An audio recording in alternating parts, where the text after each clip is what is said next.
Grabatzen ari garen honetan gaueko 8 eta 11 diren honetan Elordik eta Albizuk Ezkurdia eta Mari Ezkurrenaren aurka jokatu duten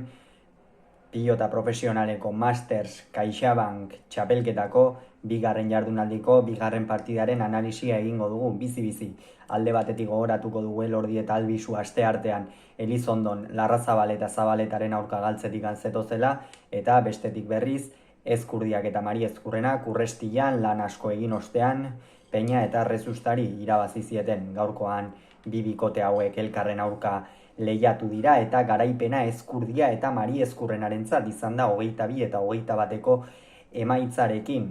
Funtsezko puntua eskuratu dute finalerdiak jokatzeko, orain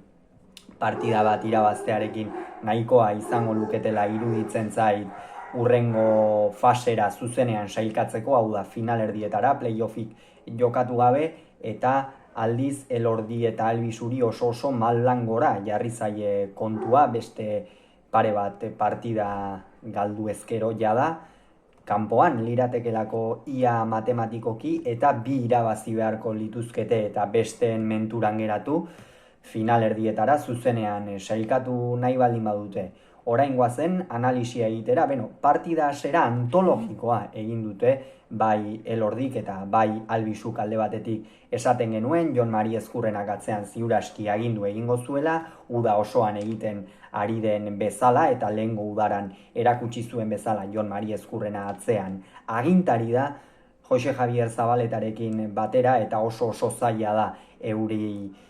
bizkarra erakustea gaur egun eta udan are zailago, Jon Mari Ezkurrenak udan baduelako, palanka horretan beste gehigarri bat sartzen da udan non pilota are atzerago eta are nagusiago den Jon Mari Ezkurrena eta gaurkoan ere horrelaxe izan da, baina lehen zatian eta bigarren zatiaren zati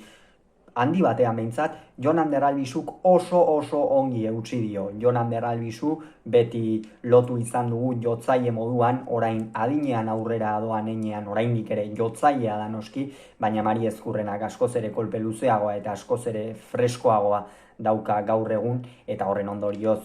dominatu egin du, baina Jon Ander Albizuk bikain erantzun du lehen zati horretan batez ere, eta benetan aipagarria izan da Jon Ander Albizuren lehen zati hori. Eta Aitor Elordiren inguruan partida hasi aurretikan esaten genuen Twitterren, ezta? Aitor Elordi gaurkoan abaguneri txikiena ere baliatu beharra zeukan partida aurrera atera nahi bazuten, eta haseran behintzat horrela hasi da sakatzen oso ongi, nahasten bai luze, bai motzean, bai zabalera, bai ezker horman sartuz, eta hasiera horretan bai Ezkurdia eta bai Mari Ezkurrena pixka bat partidatik irten da bezala ikusi ditugu, batez ere Joseba Ezkurdia asko galtzen zituen abaguneak ez zituen baliatzen, eta hor kostatu egin zaio Arbizuarrari. Aldiz Jon Mari Ezkurrena fresko ikusi du, baina esan bezala Jon Ander Albizuren hasiera antologikoa izan da, eta horren ondorioz Elordi eta Albizu lehen zati horretan nagusi izan dira, nahiko nabarmen, eta gero bigarren zatian etorri da aldaketa izan ere, Ezkurdiak eta Mari Ezkurrenak partidari ez diote inoiz aurpegia galdu, egia da lau tanturen aldearekin gutxi gora bera bataz beste aurretik izan direla ia une oro, eta horren ondorioz Joseba Ezkurdiak eta Jon Mari Ezkurrenak partidari buelta eman diote. Kasu honetan 15nakoa izan da partidako lehen berdinketa, eta hortikan aurrera ja Ezkurdiak eta Mari Ezkurrenak beste pilota bat atera dute eta askoz ere nagusiago izan dira. Halere, Elordik eta Albizuk lanean jarraitu dute, Elordik partida oso ona egin du, lehengoan ere esan genuen Elordik behar bada distira handikoa ez, baina Albizuk partida ona egin zuela, halere ezin izan zuten irabazi, eta gaurkoan ere alaxe izan da, baina hala ere ezin izan dute irabazi, ez? Eta zergatik ganez, ziuraski txapelketako bi bikote freskoenen aurka jokatu dutelako, alde batetik Ezkurdiak eta Mari Ezkurrenak txapelketa honetako favorito nagusiak direnak haseratik esan genuen sekulako gatza daukatelako, eta beste alde batetik berriz bai Larrazabalek eta bai Mari Ezkurrenak biek ere sekulako gatza daukatelako, eta beraz, bibikote freskoenen aurka jokatu dute nabarmen, eta behar bada Elordi eta Albizu ez dira euren punturik onenean iritsi, baina alere aurpegia eman eta partida bikainak jokatu dituzte. Eta hor, 15 aurrera, dena oso berdinduta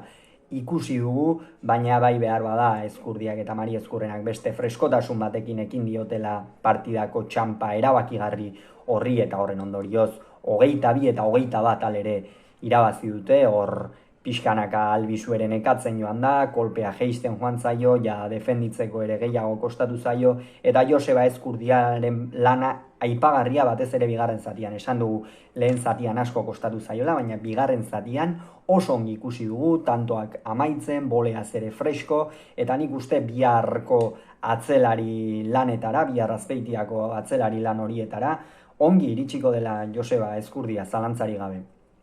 Eta honen beste 22 eta 21, beraz, Ezkurdiak eta Mari Ezkurrenak bigarren puntua erdietsi dute, Elordik eta Albizu